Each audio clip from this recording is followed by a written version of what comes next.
Assalamualaikum warahmatullahi wabarakatuh. Di sini kami akan mempresentasikan hasil makalah mata kuliah Etika Profesi Teknologi dan Informasi yang bertemakan illegal content. Sebelumnya saya akan memperkenalkan diri. Saya Francisca Novita Carolina dan ada teman saya Eli Agriana Bin. Saya akan langsung masuk ke materi. Yang pertama yaitu latar belakang.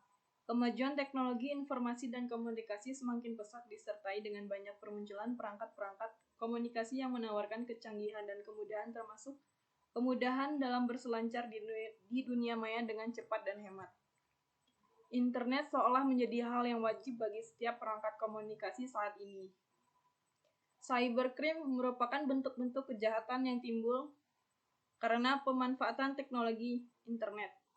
Kebutuhan akan teknologi jaringan komputer semakin meningkat.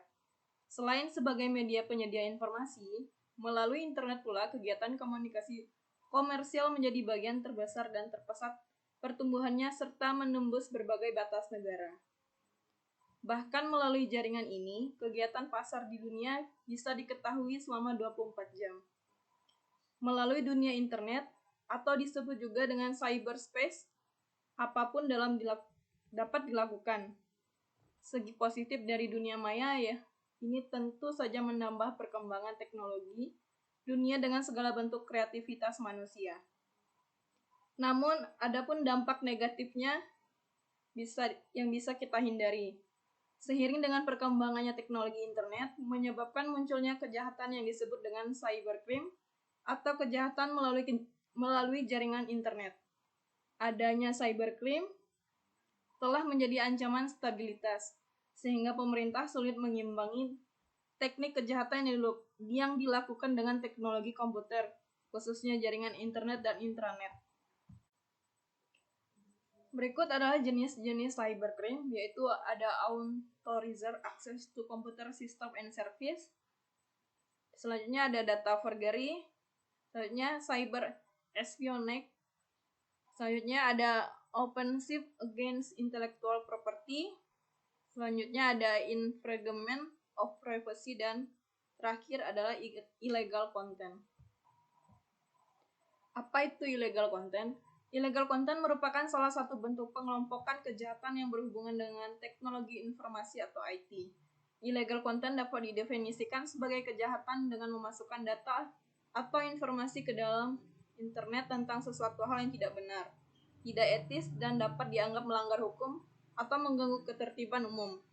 Dalam artian sederhana adalah merupakan kegiatan menyebarkan seperti mengunggah dan menulis hal yang salah atau dilarang yang dapat merugikan orang lain. Apa penyebab dari illegal content? Dalam menggunakan teknologi informasi, seseorang terkadang tidak begitu mengetahui dan memahami begitu banyak peluang kejahatan yang dapat mengancam keselamatan dirinya. Berikut ini beberapa penyebab yang menyebabkan terjadinya tindakan illegal content, yaitu akses internet yang terbatas, kelalaian pengguna komputer. Hal ini merupakan salah satu penyebab utama kejahatan komputer. Mudah dilakukan dengan risiko keamanan yang kecil dan tidak diperlukan peralatan yang super modern. Walaupun kejahatan komputer mudah untuk dilakukan, tetapi sangat sulit untuk melacaknya. Sehingga ini mendorong para pelaku kejahatan untuk terus melakukan hal ini. Para pelaku merupakan orang yang pada umumnya cerdas, mempunyai rasa ingin tahu yang besar dan fanatik akan teknologi komputer. Pengetahuan pelaku kejahatan komputer tentang cara kerja sebuah komputer jauh di atas operator komputer. Sistem keamanan jaringan yang lemah menyebabkan kurangnya perhatian masyarakat. Masyarakat dan penegak hukum saat ini masih memberi perhatian yang sangat besar terhadap kejahatan konvensional. Pada kenyataannya, para pelaku kejahatan komputer masih terus melakukan aksi tersebut. Baiklah, saya akan melanjutkan presentasi dari teman saya, Francisca Novita Carolina. Nama saya Eli Agriana Bin, NIM 12190500. Saya akan menjelaskan tentang motif terjadinya illegal content. Motif terjadinya illegal content ada dua, yaitu yang pertama, pemuatan suatu berita bohong atau fitnah yang akan menghancurkan martabat atau harga diri pihak lain. Yang kedua yaitu adanya penipuan untuk mendapatkan keuntungan, baik keuntungan individu ataupun keuntungan organisasi tertentu. Selanjutnya yaitu penanggulangan illegal content. Berikut ini kami menyebutkan langkah-langkah ataupun cara penanggulangan dari cybercrime. Yang pertama yaitu menambah personil tenaga ahli ke dalam cyber police. Yang kedua, meningkatkan pengawasan pemerintah terhadap cybercrime. Yang ketiga yaitu menggunakan firewall yang mampu memonitor jaringan. Yang keempat, meningkatkan pemahaman serta keahlian aparat hukum mengenai upaya pencegahan, investigasi, dan penuntutan perkara-perkara yang berhubungan dengan illegal content. Selanjutnya bab 4 yaitu kesimpulan dari makalah kami. Yang pertama, cybercrime merupakan bentuk-bentuk kejahatan yang timbul karena pemanfaatan teknologi.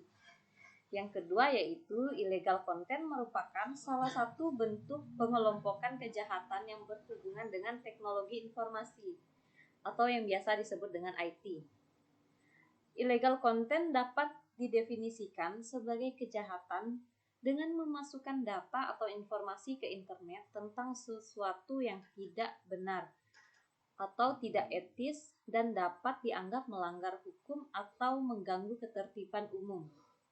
Yang ketiga, kesimpulan yang kami dapatkan yaitu langkah penting yang harus dilakukan setiap negara dalam penanggulangan cybercrime adalah melakukan modernisasi hukum pidana nasional beserta hukum acaranya, meningkatkan sistem keamanan jaringan komputer secara nasional maupun secara internasional, meningkatkan pemahaman serta keahlian aparatur penegak hukum mengenai upaya pencegahan, investasi, dan penuntutan perkara-perkara yang berhubungan dengan cybercrime pada umumnya dan illegal content pada khususnya, meningkatkan kesadaran warga negara mengenai masalah cybercrime serta pentingnya mencegah kejahatan tersebut untuk terjadi terulang kembali, meningkatkan kerjasama dalam upaya penanganan.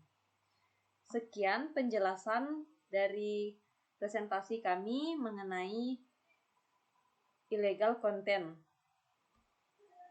Terima kasih untuk waktu yang telah diberikan kepada kami. Kami ucapkan terima kasih. Jika ada salah kata dalam presentasi kami mohon maaf. Terima kasih dan salam sejahtera. Sekian presentasi dari kami, kurang lebihnya kami mohon maaf. Selamat siang.